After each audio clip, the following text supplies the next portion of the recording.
Baiklah, bismillahirrahmanirrahim. Assalamualaikum warahmatullahi wabarakatuh.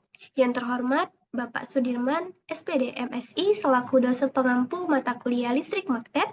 Di sini saya dan kedua teman saya akan membahas mengenai muatan listrik, yakni gaya Coulomb. Nah, sebelumnya izin memperkenalkan diri. Nama saya Mayani Rizka dan kedua teman saya yakni ada Putri Zaza Aslamia dan Dina Wulandari. Nah, yang pertama-tama saya akan membahas mengenai muatan listrik.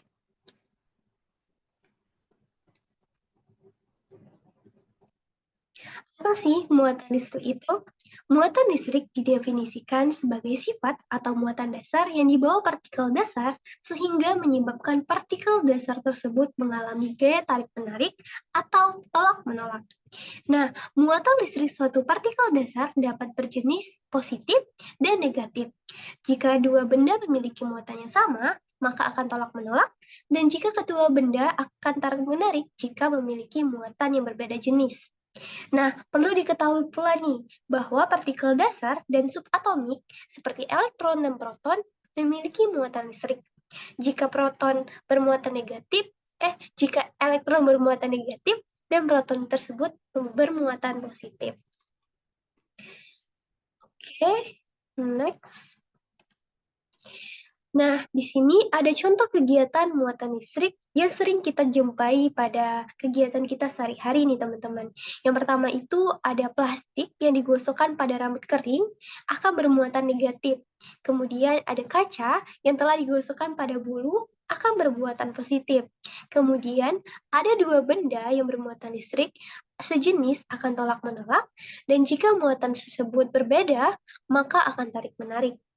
Nah, untuk menerangkan pengertian adanya sifat kelistrikan pada suatu benda, perlu kita pahami adanya konsep atom yang dimunculkan oleh para ahli, di antaranya teori atom Dalton, Thomson, Rutherford, dan Bohr. Secara umum dapat dijelaskan bahwa yang pertama, benda terdiri atas atom-atom sejenis. Kedua, setiap atom terdiri atas sebuah inti yang dikelilingi oleh satu atau lebih elektron. Yang ketiga, inti atom bermuatan positif, sedangkan elektron bermuatan negatif. Kemudian, yang terakhir, yang keempat, yakni inti atom terdiri atas proton yang bermuatan positif dan neutron yang tidak bermuatan listrik. Baiklah, selanjutnya saya akan menjelaskan mengenai muatan listrik dan jenis-jenis muatan listrik tersebut secara detail. Baiklah, yang pertama itu setelah kita tahu ya, bahwa muatan listrik ini merupakan muatan dasar yang dimiliki suatu benda, yang mana membuat benda ini mengalami gaya pada benda lain yang berdekatan dan juga memiliki muatan listrik. Nah, simbol yang sering kita gunakan adalah simbol Q, di mana untuk menggambarkan muatan. Sistem Satuan Internasional atau SI dari satuan Q adalah Coulomb yang merupakan 6,24 kali 10 pangkat 18 muatan dasar. Kemudian, Q adalah sifat dasar yang dimiliki oleh materi, baik itu berupa proton yang bermuatan positif maupun elektron yang bermuatan negatif. Nah, kemudian saya akan menjelaskan lebih detail nih tentang muatan-muatan listrik yang telah saya sebutkan di atas. Yakni yang pertama itu ada muatan positif atau kita kenal dengan proton, di mana muatan listrik positif ini umumnya bersifat saling tolak-menolak dengan suatu benda yang bermuatan, dan dalam hal ini terjadi karena muatan positif itu sejenis, sehingga akan beraksi saling tolak-menolak. Kemudian yang kedua ada muatan negatif atau sering kita kenal dengan elektron, di mana muatan listrik negatif pada suatu benda dapat dipastikan jika terdapat benda yang memiliki muatan negatif dan saling tolak-menolak dengan plastik yang memiliki muatan. Maka dapat dipastikan bahwa muatan benda tersebut bersifat negatif. Oke, baiklah. Selanjutnya ada sifat muatan listrik nih, teman-teman. Apa aja sih sifat muatan listrik itu? Nah, di sini saya akan jelaskan. Yang pertama itu muatan listrik yang sejenis akan saling tolak-menolak, dan muatan yang tidak sejenis atau berbeda akan saling tarik-menarik. Kemudian ada muatan listrik yang merupakan besaran pokok fisika yang diukur dalam satuan Coulomb, disimbolkan dengan C besar, dan satu kolom itu sama dengan 6 kali 24 kali 10 pangkat 18 E, di mana E ini adalah muatan proton. Sehingga muatan yang dikandung oleh proton adalah sebesar 1,0602 dikali 10 pangkat 19 kolom. Nah, elektron memiliki muatan yang sama dengan proton, namun berbeda jenis. Artinya, jika proton bermuatan positif, maka elektron akan bermuatan negatif. Tinggal berbeda tandanya saja nih, teman-teman. Jika proton tadi adalah plus 1,602 kali 10 pangkat 19 kolom, jika min 19 nih, teman-teman. Kemudian jika si proton ini, elektron ini akan bernilai min 1,602 kali 10 pangkat min 19 kolom. Nah, yang ketiga, sifat muatan listrik ini memiliki hukum kekekalan muatan, di mana bunyi hukum kekekalan muatan ini yakni gaya yang ditimbulkan dua muatan memiliki karakter yang sama, seperti gaya gravitasi yang ditumbuhkan dua benda dengan massa tertentu. Gaya antar muatan juga bersifat konservatif dan terpusat. Oke, selanjutnya kita akan memasuki gaya kolom. Seperti namanya adalah gaya kolom. Gaya kolom ini dicetuskan oleh salah satu ahli, yakni kita kenal dengan ahlinya ini kolom juga ya, teman-teman. Kolom ini mendefinisikan bahwa gaya kolom itu adalah gaya yang ditimbulkan pada dua benda yang memiliki muatan listrik statik. Jika muatannya sama atau sejenis, maka akan saling tolak-menolak. Sementara, jika muatannya berlawan jenis, maka akan saling tarik-menarik seperti yang kita jelaskan tadi ya, teman-teman. Selanjutnya, secara detail, kita akan menjelaskan lagi nih mengenai gaya kolom itu sendiri. Gaya kolom itu sendiri kan sudah kita tahu, bahwa gaya tolak-menolak atau gaya tarik-menarik antara dua benda bermuatan listrik biasa kita sebut dengan gaya kolom. Nah, hal ini sesuai dengan bunyi hukum kolom, yakni gaya listrik atau tarik-menarik, gaya listrik yang tarik-menarik atau tolak-menolak antara dua muatan listrik sebanding dengan besar muatan listrik masing-masing dan berbanding terbalik dengan kuadrat jarak pisah antara kedua muatan listrik. Nah, hukum kolom ini dapat dituliskan dengan F sama dengan K dikali F sama dengan K dikali Q1 kali Q2 per R kuadrat, di mana F adalah gaya kolom atau gaya listrik dengan satuan Newton, kemudian K adalah konstanta dengan nilai 9 kali 10 pangkat 9 Nm kuadrat per C kuadrat, di mana Q adalah muatan listrik dengan satuan kolom, dan R adalah jarak antar muatan atau M. Bisa kita lihat nih teman-teman, ada kedua gambar muatan, yang satunya itu sama jenisnya, dia pasti akan tolak-menolak ya teman-teman, tolak-menolak. Kita bisa lihat tandanya ya teman-teman, satunya ke kanan, satunya ke kiri. Tandanya itu sama teman-teman, dipisahkan sejauh jarak R. Kemudian ada kedua muatan yang berbeda. Yang pertama ada muatan positif, kemudian ada muatan negatif. Keduanya akan saling tarik-menarik dengan dipisahkan oleh jarak sebesar R. Bisa kita lihat nih teman-teman, dari kedua peristiwa gambar tersebut, berarti kita bisa membuktikan nih, bahwa gaya kolom ini adalah gaya listrik tarik-menarik atau tolak-menolak antara dua muatan yang sebanding dengan besar muatan tersebut dan berbanding terbalik nih dengan jarak yang memisahkan antara kedua benda tersebut. Baiklah, kita lanjut lagi ya teman-teman. Nah, berdasarkan distribusi muatannya, gaya elektrostatis dibedakan menjadi dua, yakni distribusi.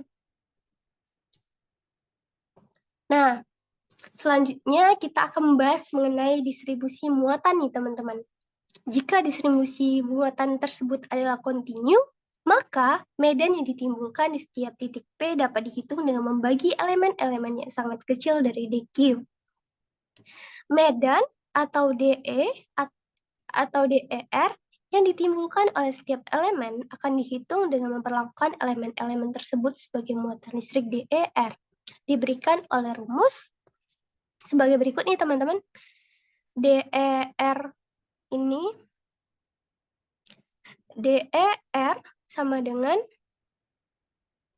ini ada tandanya ya teman-teman, tanda bahwa ini adalah vektor, kemudian sama dengan 1/4 V epsilon 0 dikali dq per R kuadrat kali R topi. Nah, selanjutnya berdasarkan distribusi muatannya, gaya elektrostatis dibagi menjadi dua, yaitu distribusi muatan diskrit.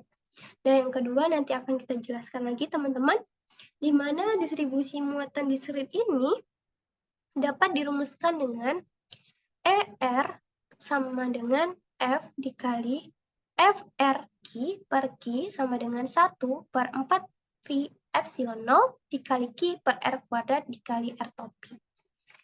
Kita lanjut teman-teman.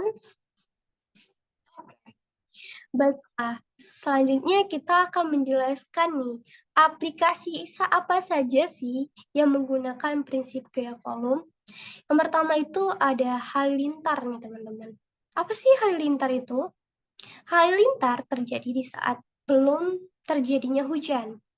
Yakni halilintar ini adalah awan dalam keadaan netral, yaitu dengan jumlah dari elektron dan protonnya sama nih. Nah, di saat hujan turun, terjadilah pergesekan di antara partikel di awan dengan udara yang menyebabkan dihasilkannya awan bermuatan listrik statis. Kemudian, di saat proses pelepasan dari muatan listrik dari awan dimulai, maka akan menghasilkan bunga api listrik yang kita kenal dengan sebutan halilintar. Yang kedua, ada generator Van de Graaff. Apa sih generator Van de Graaff ini? Generator Van de Graaff adalah alat yang digunakan untuk menghasilkan listrik statis tersebut. Nah, cara kerjanya adalah dengan metode gesekan, yaitu gosokan antara silinder bagian bawah dengan sabuk karet menjadikan adanya muatan listrik negatif di sabuk karetnya. Yang ketiga, apa sih teman-teman? Nah, yang ketiga itu ada teremin. Wah, apa sih teremin itu? Nah, remin merupakan salah satu alat musik yang dapat dimainkan tanpa menyentuhnya. Dua antena pada teremin berfungsi untuk mengatur volume dan nada-nada musik. Nah, saat seorang mendekatkan telapak tangannya ke antena, efek yang akan terjadi sama dengan efek kapasitor plat sejajar. Dalam hal ini, antena berlaku sebagai salah satu plat, sedangkan telapak tangan berlaku sebagai plat pasangannya. Dengan mengubah jarak antena dengan telapak tangan, berarti kita juga mengubah kapasitansi sistem kapasitor itu.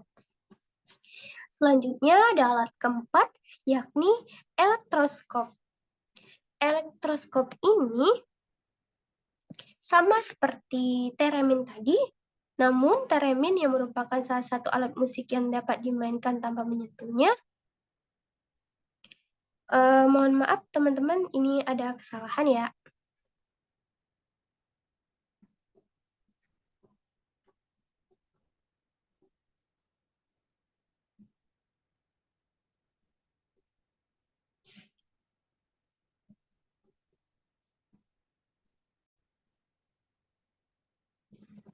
Baiklah, saya lanjutkan untuk elektroskop ini. Elektroskop ini merupakan alat yang dapat digunakan untuk mengetahui ada tidaknya muatan listrik pada suatu benda. Nah, prinsip kerja elektroskop berdasarkan induksi listrik yaitu jika sebuah benda bermuatan listrik disentuhkan kepada kepala elektroskop, maka muatannya sejenis dengan benda bermuatan listrik tadi akan ke daun elektroskop. Nah, akibatnya kedua daun elektroskop akan bermuatan sejenis sehingga tidak menolak atau daun elektroskop itu membuka.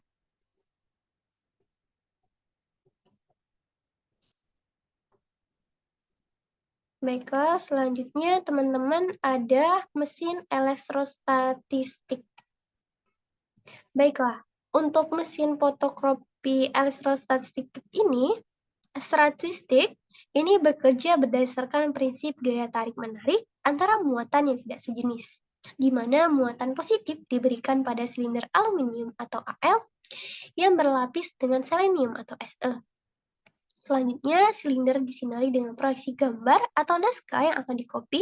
Selenium yang merupakan fotokonduktor, yaitu materi yang bersifat isolator dalam keadaan gelap dan bersifat konduktor jika mendapatkan cahaya.